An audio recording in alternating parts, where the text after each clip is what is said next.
again to the channel. Today I'm going to be telling you about how I approach drawing faces.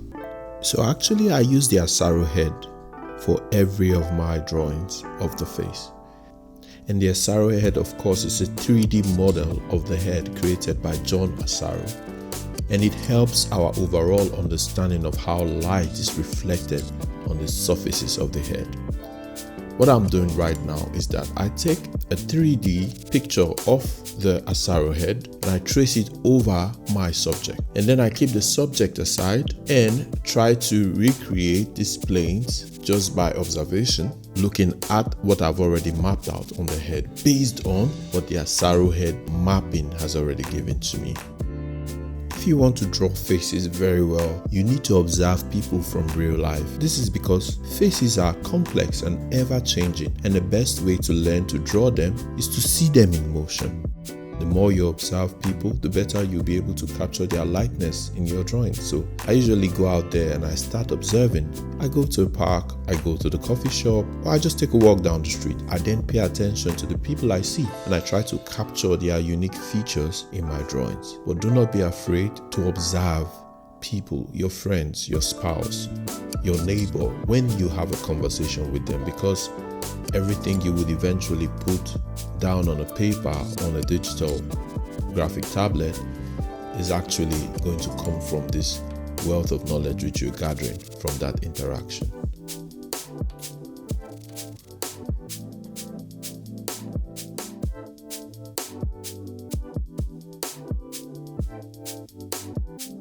I'm now going to draw Burna Boy. I chose him as a model because I'm a big fan of his music. I also think he has a very interesting face. His features are strong and distinctive, and I think it will be a challenge to capture them in my drawing. So these are some extra tips here. When you start your drawing, you should start, of course, with a circle and start to make demarcations on that circle to show where your eye line will be. So like I said, I start with a circle, I draw the line, which in my opinion, I'd say it adds a good guide for you to be able to decide symmetry or decide when the features begin to turn to the other direction. As I draw further, you will see this. And as much as I can, I try to make sure that each of these lines are perpendicular to each other. Sorry, not perpendicular, parallel to each other, so that they are in the right direction. So for the eyes, I make this small spherical thing which I make with the line in between. I learned this from the channel of Becker. I have linked the video up here, you can check it out if you want, but it has really been a great guide for me. So from this point on, it's all about what I've learned with the Asaro Head, or what I've mapped with the Asaro Head, and I just start to also observe the picture or the reference which I have for Burna Boy, and I just continue making sure that I capture as much of the likeness that I can. It doesn't have to be an exact replica of the picture you see. I mean, that then it's not art anymore, you're just reprinting. You can interpret anything or any person the way you want them to be. It's your interpretation of their face or their portrait.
send me the location.